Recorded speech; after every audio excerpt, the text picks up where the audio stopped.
La parole maintenant est à l'Algérie. سيد الرئيس Merci, Monsieur le Président.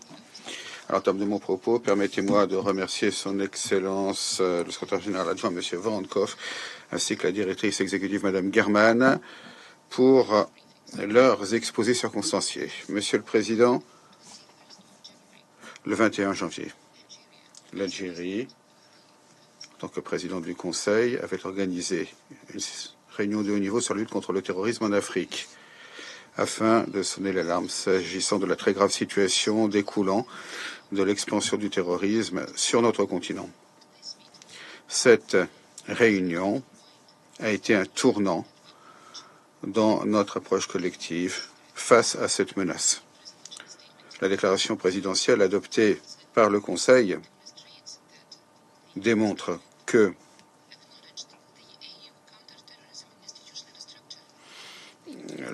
l'importance de la structure de l'Union africaine contre le terrorisme et la désignation du représentant de l'Union africaine pour lutter contre le terrorisme. Cette déclaration a également appelé le secrétaire général à fournir des informations actualisées sur les efforts conjoints de l'Union africaine et de l'ONU. Ainsi, la communauté internationale a reconnu qu'il était urgent de faire face à la situation et avait reconnu l'importance de la riposte dirigée par l'Afrique. Cette déclaration a également mis en exergue. Nous voulons également mettre en exergue les résultats de cette séance,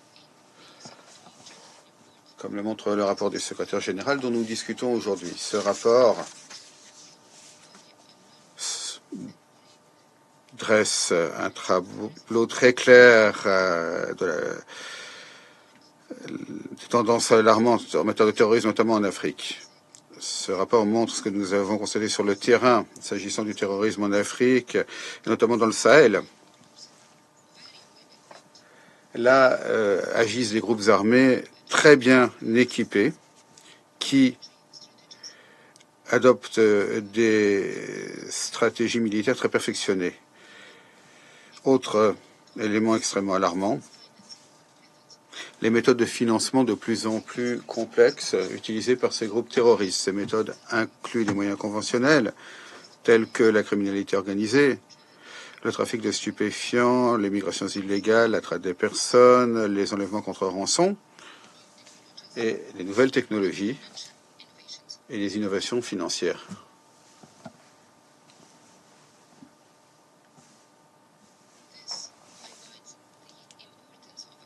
D'où l'importance des principes d'Alger adoptés par le comité de lutte contre le terrorisme pour relever ces défis. Dans ce contexte, j'aimerais mettre en exergue quelques points essentiels. Premièrement, la coordination entre les États membres, les organisations régionales et les entités des Nations Unies chargées de la lutte contre le terrorisme. Cette coordination, il faut la promouvoir. L'évolution de la menace, y compris des menaces ayant trait aux technologies émergentes et à l'évolution des moyens financiers, tout cela nécessite une coopération internationale. Deuxièmement, il faut lutter contre les causes profondes, cela reste essentiel. Le rapport du secrétaire général montre comment les groupes terroristes utilisent l'absence de développement, l'instabilité et la marginalisation. C'est pourquoi notre riposte doit allier des mesures sécuritaires et des initiatives en faveur du développement, tout en mettant l'accent sur la création d'occasions pour tous les membres de la société. Troisièmement, l'augmentation accrue de nouvelles technologies par les groupes terroristes nécessite une riposte internationale coordonnée pour empêcher que ces technologies soient utilisées à des fins terroristes tout en garantissant le respect de la loi. Sur la base de l'expérience de l'Algérie en matière de lutte contre le terrorisme, eh bien, le succès de nos efforts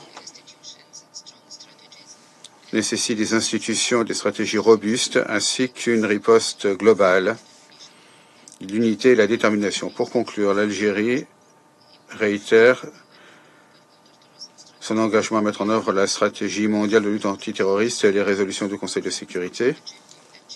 L'Algérie reste prête à faire part de son expérience pour promouvoir des approches globales alliant mesures sécuritaires et stratégies de prévention. Je vous remercie.